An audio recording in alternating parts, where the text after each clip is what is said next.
Welcome to another action-packed review of Raw.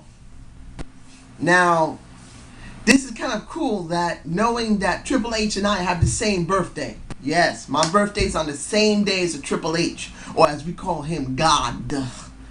God had his birthday on a Saturday as me, and unlike me, who just went somewhere and just took a little walk, because couldn't do much with no money, I'm sure they wined and dined his ass.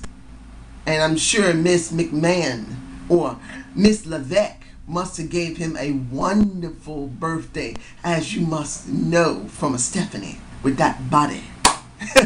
Sorry, ladies and gentlemen, I just had to say that bit. Look, what are we getting this Raw? This is from Texas, which is still alright since it's still from the week before. This building for the SummerSlam is kind of confusing because there are things in this that are really good.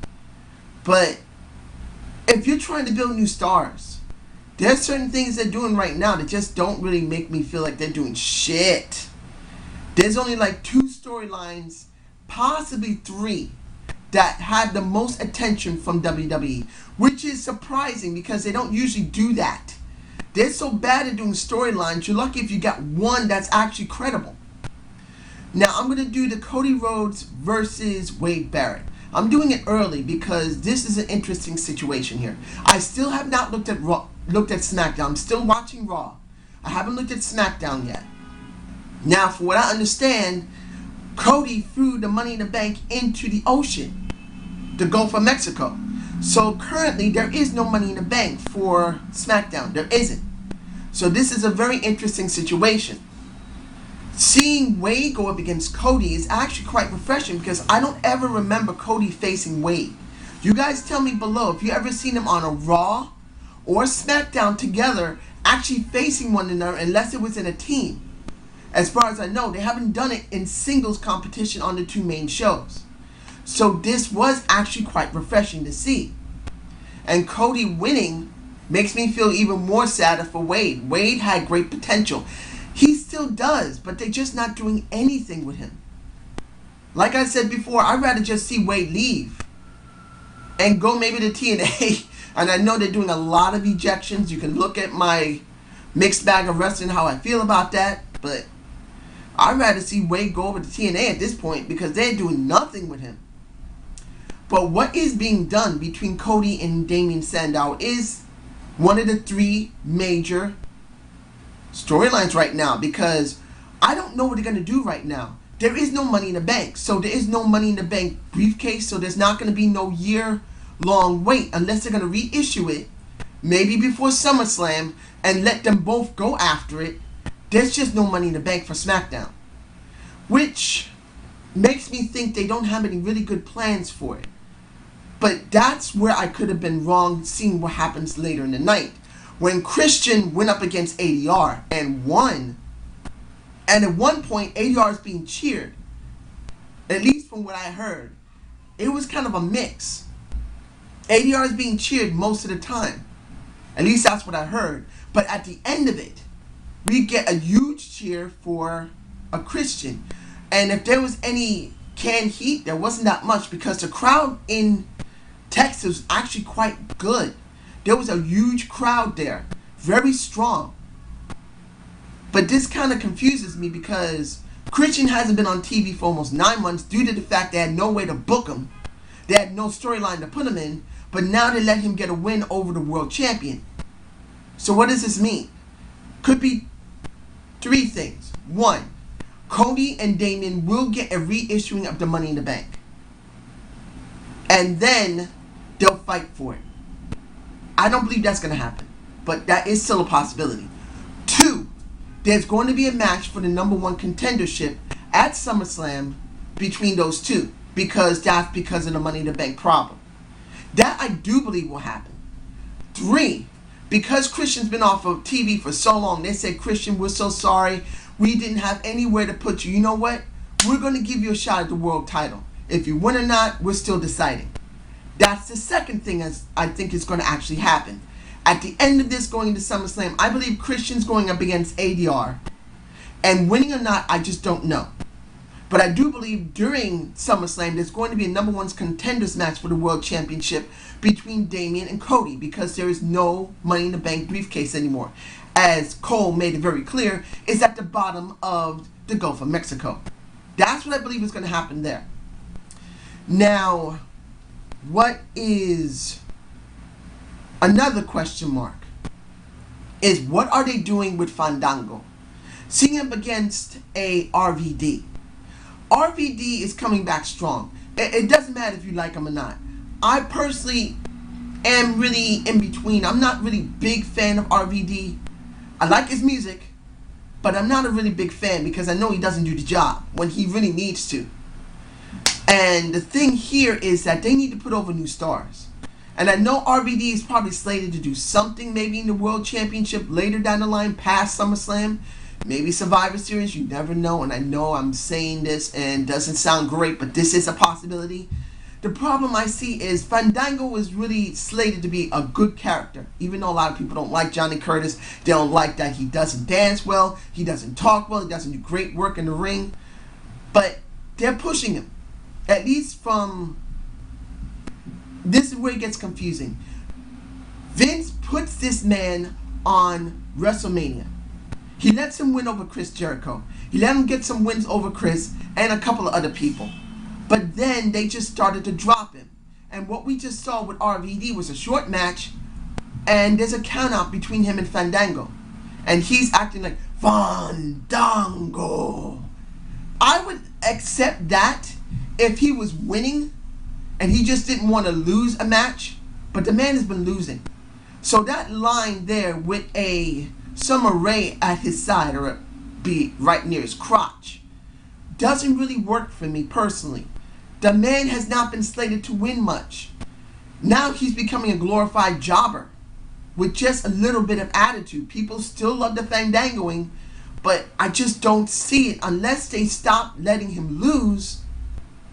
Seeing things like that just makes no sense. So I'm not fond of it.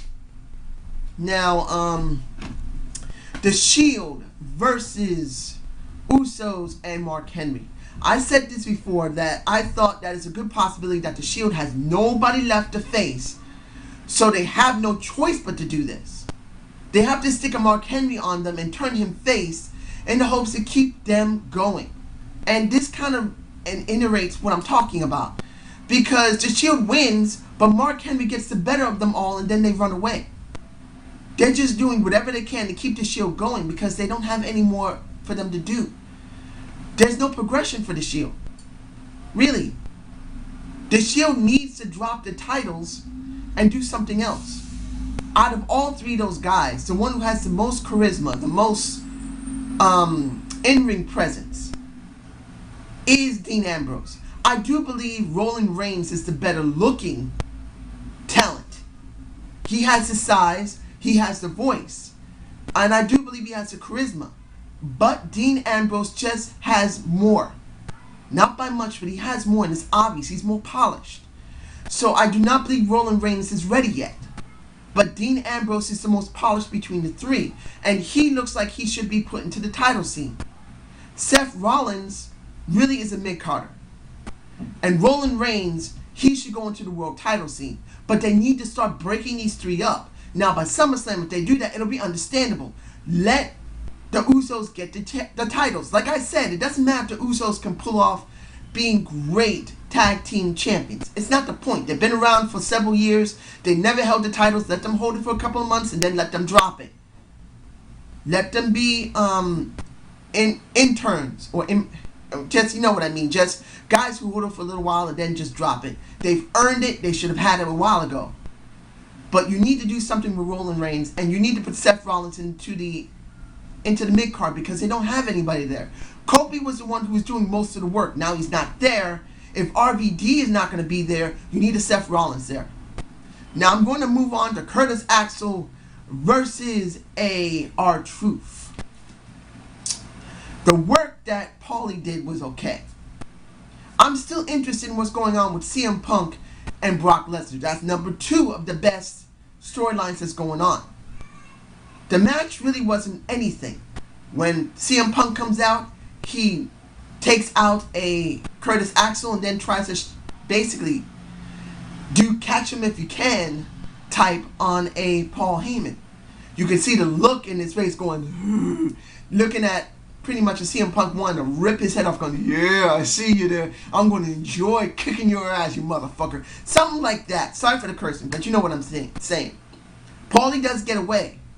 But this really hypes up what's going on with the Best versus the Beast. Which, out of the three, I'm the most invested in. I really believe they can do something really good with Brock Lesnar and CM Punk. Second in line will be Cody and Damian. Because they're both really young in it, those two are the best coming second in line. Now, let's see what else we got here, ladies and gentlemen. We have we got two matches in one. Caitlyn versus AJ. The crowd was pretty interested in Caitlyn, not too much in AJ. And even though I saw a good amount of cleavage of a Caitlyn, and there's some guys I'm sure that say Caitlyn's just too muscled, she don't look good, she looks like a much more smaller version of Beth Phoenix. Dude, who cares? It's a woman, okay? Muscle or not, as long as she doesn't try to strangle me to death, I don't care. I'll look at the boobs. But the boobs weren't enough to keep me interested in this match. I'm not interested in AJ. I'm just not. And seeing that Biggie Langston and her in that segment beforehand just didn't feel me any interest at all. Biggie's interested in AJ, so what?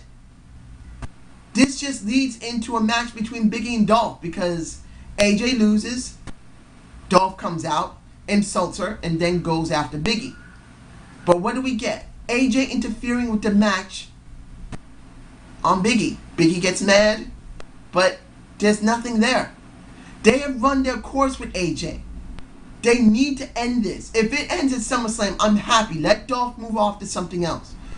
I don't want to see Dolph as a mid-carder because really he's been in the mid-card for so long. We don't know if he can be in the main title scene. Maybe they're slating that after SummerSlam. That's what I'm hoping for.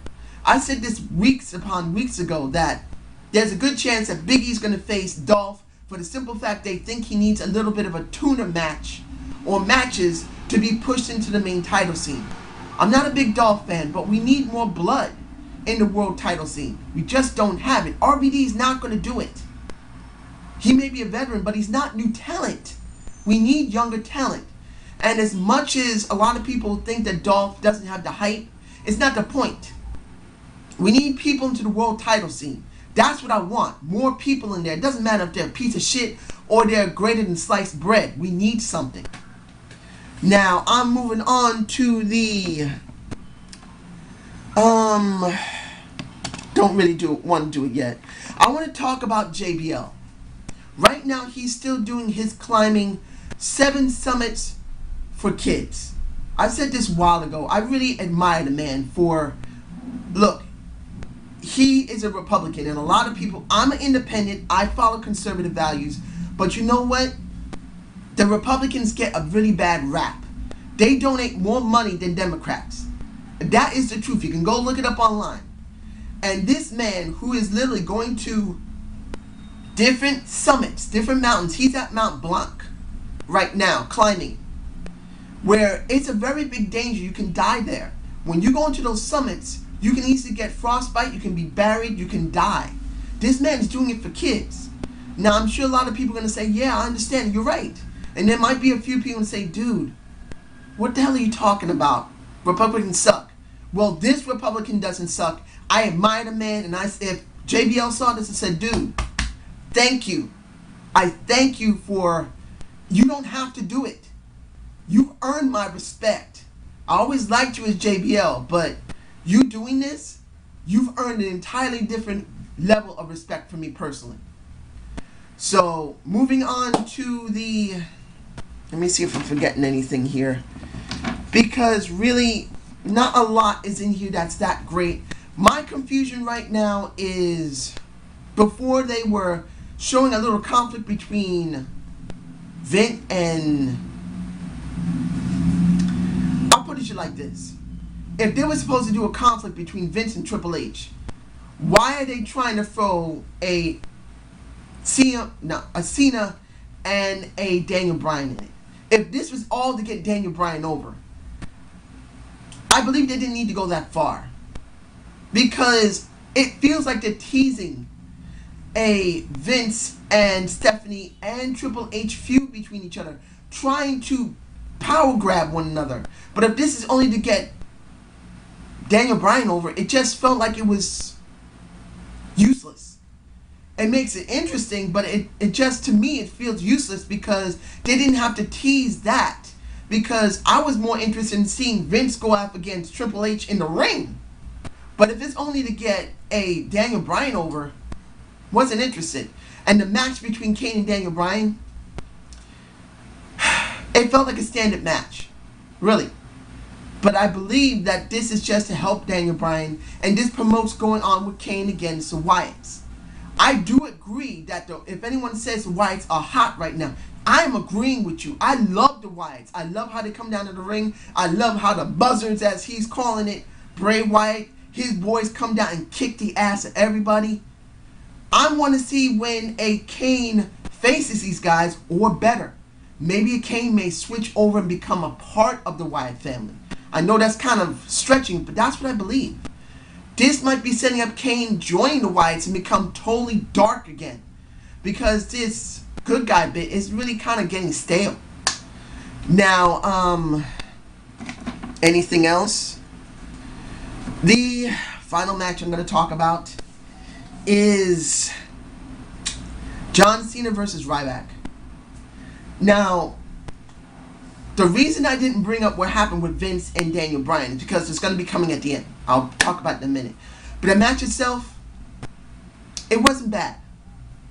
But I didn't expect Ryback to win because he has been structured so badly. Seeing him put someone through the table early in the night was bullshit. I didn't give a fuck about it. Because I didn't believe any hype they were giving now because they made Ryback so pussy whipped. That's what he is. He's pussy whooped. And during the match, it was good. It wasn't great, but it was a good, decent tables match. I'm about to say ladder. That's how much I didn't care about this match. Because in the end, I knew Cena was going to win, and he did.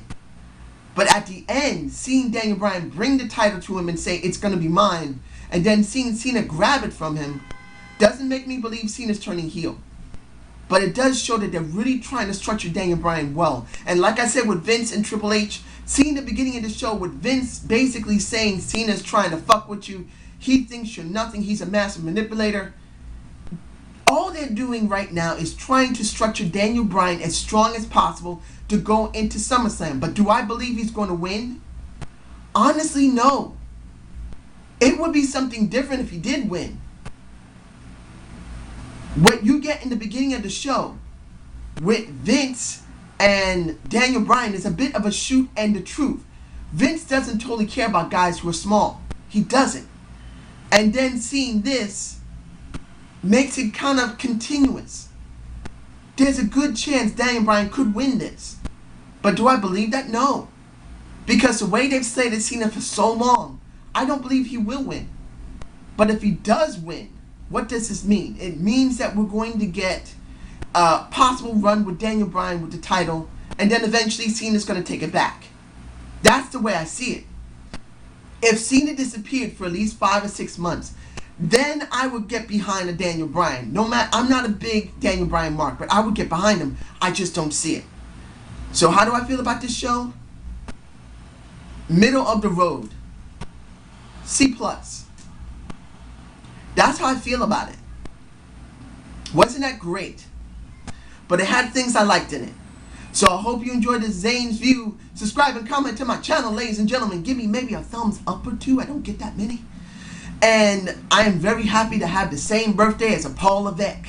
He is older than me, but who cares? It was a good Saturday for me, and I'm sure it was a good Saturday for him with Stephanie. Sorry to be so graphic, but that's how it goes. Have a good day.